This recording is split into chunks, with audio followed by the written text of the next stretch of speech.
여러분 한 주 동안 평안하셨습니까? 이번 한 주를 달궜던 가장 뜨거운 뉴스 중에 하나가 브렉시트, 즉 영국이 유럽연합을 탈퇴하게 된 소식이 아닌가 생각합니다. 이 영국이 갑작스럽게 EU를 탈퇴한 이유가 바로 여기에 있습니다. 가난한 이민자들이 영국에 들어와 살면서 서민과 중산층의 그 모든 일자리를 잃게 되고 또한 복지의 질이 낮아졌다라는 사실입니다. 이것과 같은 궤를 하는 사건이 있습니다. 그것은 여러분 잘 아시는 미국의 공화당 대선 후보 중에 하나인 이 도널드 트럼프에 대한 입장입니다. 그가 상대방 후보에게 막말을 하고 상식적이지 않은 행동을 하지만 왜 미국의 많은 사람들은 그를 지지하고 그에게 열광할까요? 아마 그것은 그가 미국의 국익을 최우선으로 하는 정책 때문인 것 같습니다.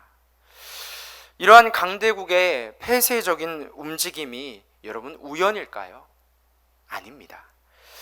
이런 흐름을 단순화시키면 이것을 이웃에 대한 문제로 좁힐 수 있습니다. 영국이나 미국이나 자신의 이웃의 범위를 점점 좁히고 있다라는 생각이 듭니다.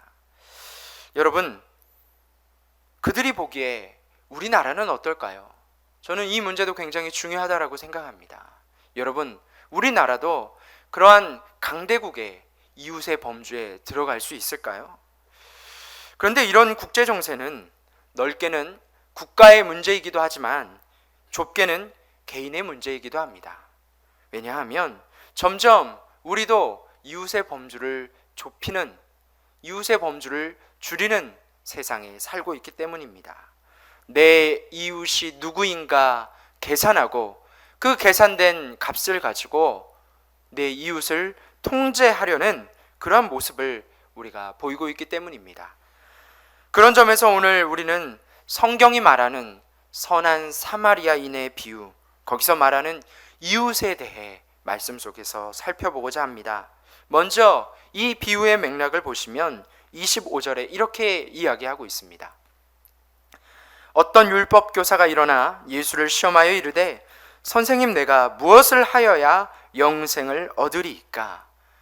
본문은 이 율법 교사의 질문이 예수님에 대한 어떤 간절한 진리나 그런 것에 대한 목마름이 아니라 단순히 예수님을 시험하기 위해 던진 질문이다라고 이야기하고 있습니다.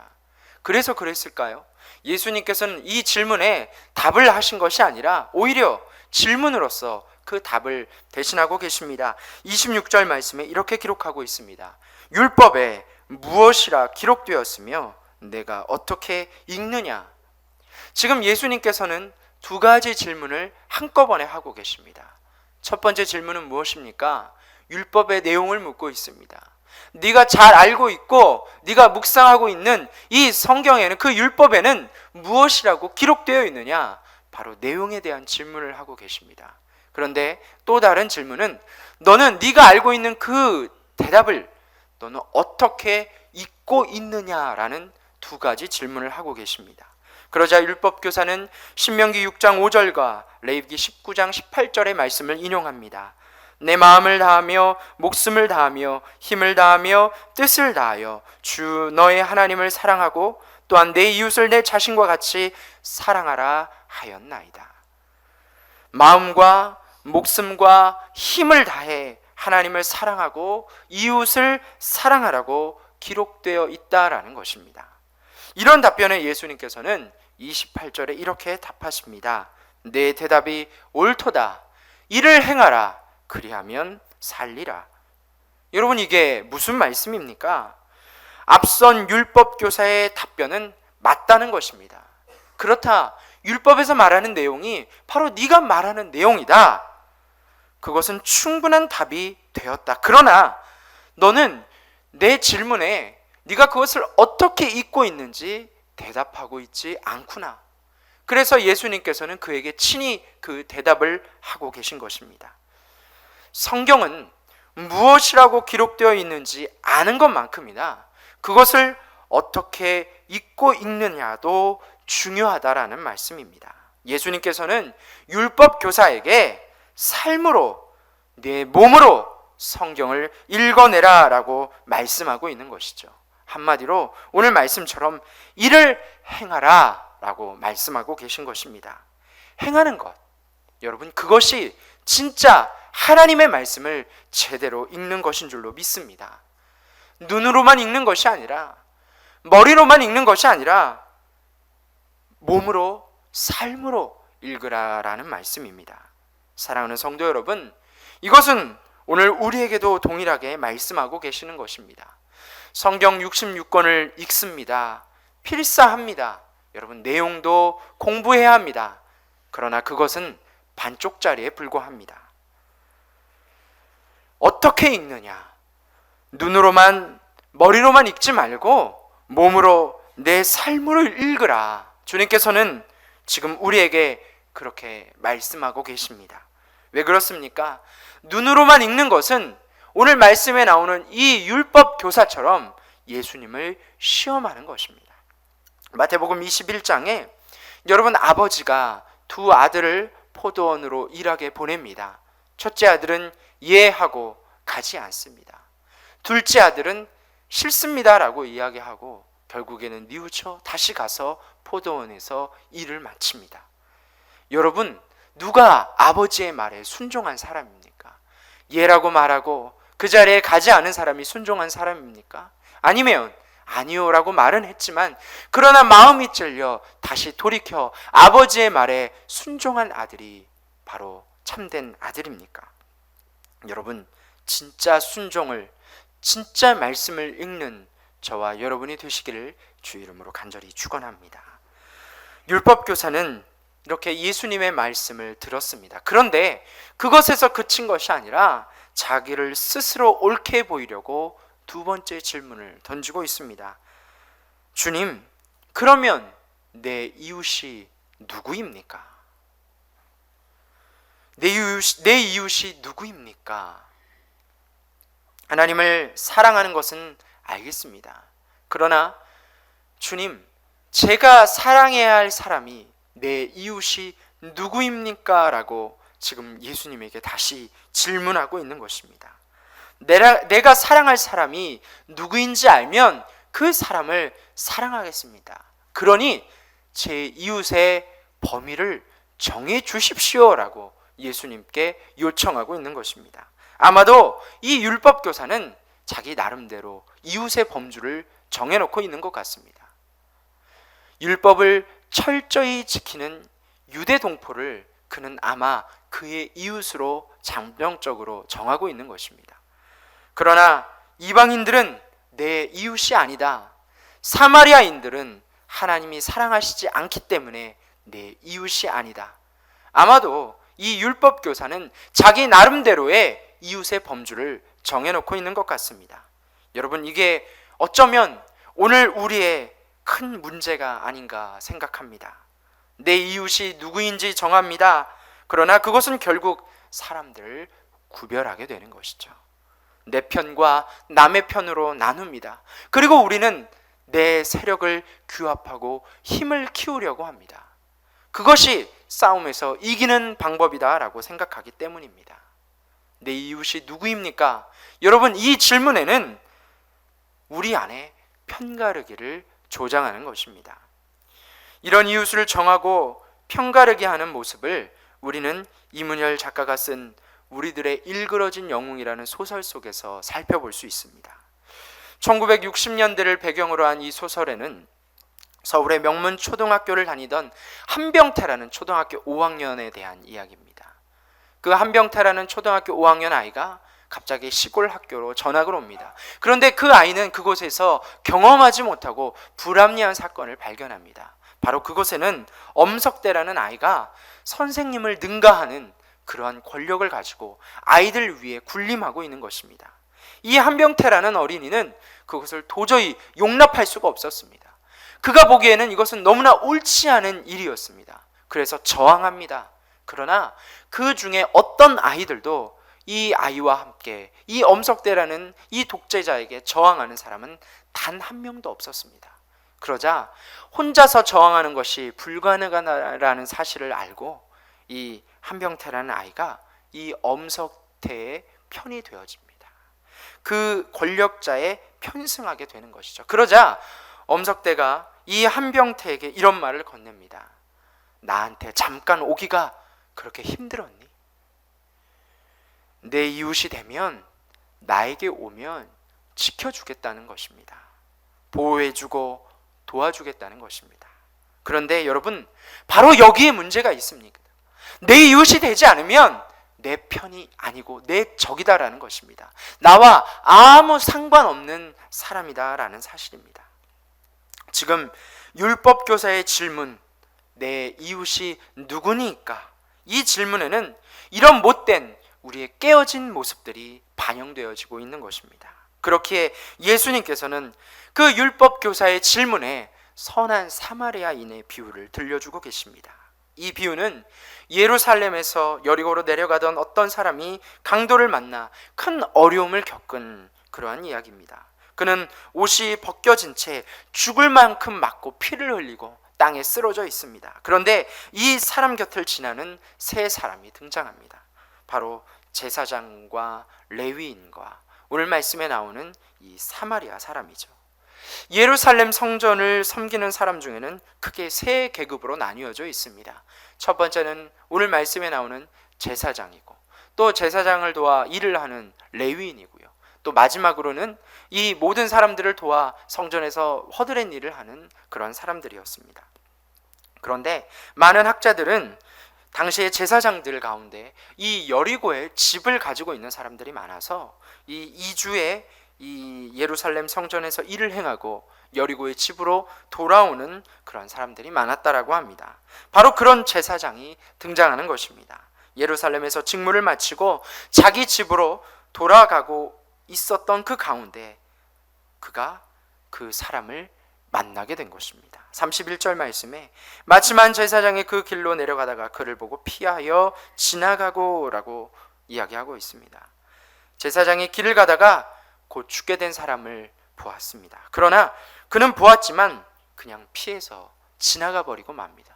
여러분, 왜 이 제사장이 그 피 흘리는 사람을 보고 지나갔을까요? 이 제사장이 그러한 일을 한 것에는 나름대로의 이유가 있었습니다. 만약 그 피 흘리는 사람이 유대인이었다면 이 제사장은 율법에 의하면 그를 꼭 도와야만 합니다. 그런데 그 피해자는 지금 어떤 상황입니까? 옷이 벗겨지고 의식이 없는 상황입니다. 그 사람이, 그 피 흘리는 사람이 누구인지 그것을 확인할 길이 없습니다.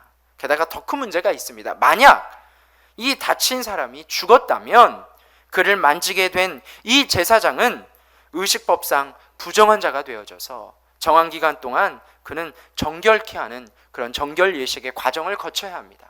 그런데 여기서 문제가 발생합니다. 정결 과정을 거치는 동안 이 제사장은 소득의 11조를 먹을 수도 없고 심지어는 이 11조를 거두어 드릴 수도 없기 때문입니다.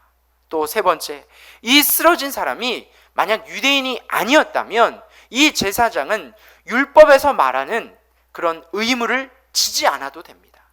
율법에서는 그 쓰러진 사람이 유대인이 아니었다면 그를 도와주지 않아도 됩니다 라고 율법에 나와 있기 때문입니다. 그런데 만약 그 이방인이 죽게 된다면 이 제사장은 자기가 입던 옷을 찢어버려야 합니다. 재산상의 금전적의 손해를 입게 되는 것이죠.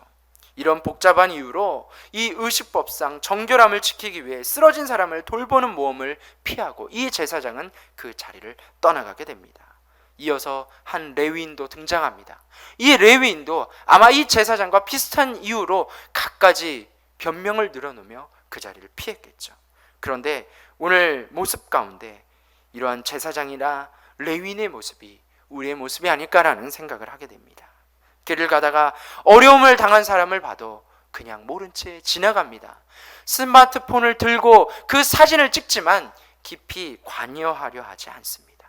마치 이 제사장과 레위인의 모습이 우리 속에도 있다라는 말입니다. 그런데 또 다른 한 사람이 등장을 합니다. 여행을 하고 있던 사마리아인이죠. 이 사마리아인은 그를 보고 앞에 두 사람과는 다른 반응을 보입니다. 33절에 이렇게 기록되어 있습니다. 그를 보고 불쌍히 여겨. 불쌍히 여겨. 아무런 반응을 보이지 않던 제사장과 레위인과 달리 사마리아인은 강도 만난 사람을 불쌍히 여겼다라고 성경에 기록되어 있습니다.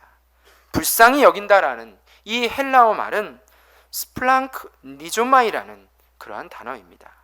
이 스플랑크 니조마이는 심장, 폐, 간, 콩팥과 같은 몸속의 내장들로부터 불쌍히 여기는 감정이 일어났다라는 것이죠. 한마디로 얘기하면 우리 마음 깊숙한 곳에서 자비와 연민의 마음이 들끓어 올랐다라는 말입니다. 이 단어가 누가복음 15장에서 돌아온 탕자를 기다리다가 그 탕자를 치근히 여기는 아버지의 마음으로 표현되고 있습니다. 그런데 그 표현이 바로 오늘 이 사마리아인의 그 마음에 사용되고 있는 것이죠. 바로 이러한 감정으로부터 사마리아인은 다친 사람의 상처를 싸매주고 기름으로 닦아주고 포도주를 상처에 붓고 자기 짐승에 태워 여관에 데려다주고 심지어는 그 여관 주인에게 돈을 주면서까지 그 사람을 돌봐줄 것을 요청하고 있습니다. 그런데 여러분, 이 사마리아인의 이런 행동은 그냥 연민의 감정으로 드는 마음이 아니라 오늘 말씀에 나오는 이 스플랑크 니조마이, 마음속에서부터 깊은 곳에서부터 흘러나오는 참된 그런 마음이었다라는 사실입니다. 왜냐하면 그가 나귀에 그를 태우고 여관에 이 유대 마을에 들어가게 되는 건 이 안 그래도 사마리아인에 대한 나쁜 시각과 편협한 생각을 가지고 있는 유대인들에게 자칫 오해를 받아서 돌에 맞아 죽을 수도 있기 때문입니다. 이 사마리아인의 행동은 그냥 하는 불쌍한 애로 끝난 것이 아니라 정말 마음과 목숨과 뜻을 다한 결정적인 행동이었다라는 사실입니다. 그러니 이런 감정, 스플랑크 니조마이, 이런 감정은 일반적인 사람에게는 없는 것입니다. 이것은 우리들에게서 쉽게 찾아볼 수 없습니다. 그래서 신약 성경에는 이 스플랑크 니조마이라는 이 단어가 예수님에게 혹은 하나님 아버지의 마음을 표현할 때 주로 사용되어집니다. 여러분, 이게 무슨 말입니까? 이 사마리아인의 행동, 사마리아인의 모습 속에서 우리는 예수 그리스도를 발견할 수 있다는 것입니다. 비유를 마치신 예수님께서 율법교사에게 이렇게 질문하고 계십니다. 내 생각에는 이 세 사람 중에 누가 강도 만난 자의 이웃이 되겠느냐? 이 질문을 받고서 율법교사는 이런 대답을 합니다. 자비를 베푼 자니이다.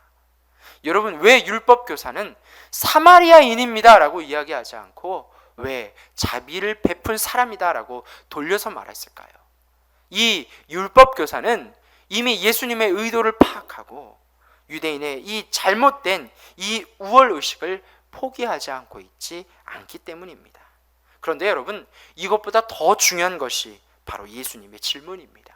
예수님은 율법교사에게 이렇게 질문합니다. 내 이웃이 누구입니까? 라는 그런 물음에 대해 너의 이웃은 누구이냐라고 묻고 계십니다. 이것이 얼마나 중요한지 모릅니다. 내 이웃이 누구입니까? 주님, 내가 가까이 해야 할 사람, 내가 친해야 할 사람이 누구입니까? 바로 이러한 질문이 얼마나 어리석은지 예수님께서는 오히려 그에게 반문하고 계신 것입니다. 주님, 내 이웃이 누구입니까? 이 질문은 오히려 너는 누구의 이웃이 되어야 하느냐? 너는 지금 너의 도움이 필요한 사람이 누구인지 알고 있느냐라고 물으시는 질문입니다. 지금 우리에게 필요한 것이 아닙니까? 내 이웃이 누구냐, 내 편이 누구냐, 이것을 따지는 것은 세상 사람들이 하는 말입니다. 그러나 그리스도인은 그렇지 않습니다. 오히려 반대로 생각합니다. 나는 지금 누구의 이웃이 되어줘야 하느냐? 주님, 나의 이웃은 누구입니까? 내가 누구에게 도움을 베풀어야 합니까? 나의 도움을 필요로 하는 사람은 누구입니까? 여러분, 그것을 찾으라라는 것입니다. 그런데 이게 우리의 힘으로 됩니까? 불가능합니다. 그렇게 주님께서 주시는 마지막 말씀을 보십시오. 37절 말씀에 이렇게 말씀하고 계십니다. 가서 너도 이와 같이 하라. 누구처럼 하라는 말씀입니까? 선한 사마리아인처럼 그렇게 살라라는 것입니다. 그런데 그것은 우리의 양심이나 도덕에 호소하는 것이 아닙니다. 선한 사마리아인이 가졌던 마음, 스플랑크, 니조마이, 그것은 우리 주님의 마음입니다. 우리 주님께서 우리에게 찾아오셔서 스플랑크 니조마이의 마음으로 우리의 이웃이 되어주었던 것처럼 너희도 그 은혜와 그 사랑을 받았던 그 마음을 가지고 가서 내 이웃을 사랑하라, 내 이웃을 섬기라, 내 이웃을 찾으라 라는 예수님의 말씀입니다. 그러니 이제 내가 주님처럼 다른 사람의 이웃이 되어져야 한다라는 그러한 명령입니다. 이런 은혜가 여러분에게 가득하시기를 주의 이름으로 간절히 축원합니다. 각박한 세상에서 우리가 이러한 마음으로, 스플랑크 니조마이의 마음으로 살아갈 수 있는 저와 여러분이 되실 수 있기를 주의 이름으로 간절히 축원합니다. 기도하겠습니다. 하나님 아버지, 감사합니다. 내 이웃이 누구입니까? 라는 이러한 질문이 아니라 주여, 내가 누구의 이웃이 되어야 합니까? 고백하며 살아가는 하나님의 자녀들의 삶이 되게 인도하여 주시옵소서. 내 주변에 피를 흘리고 나의 도움을 필요로 하는 사람에게 선한 사마리아인처럼 살아갈 용기를 허락하여 주시옵소서. 예수님의 이름으로 기도하옵나이다. 아멘.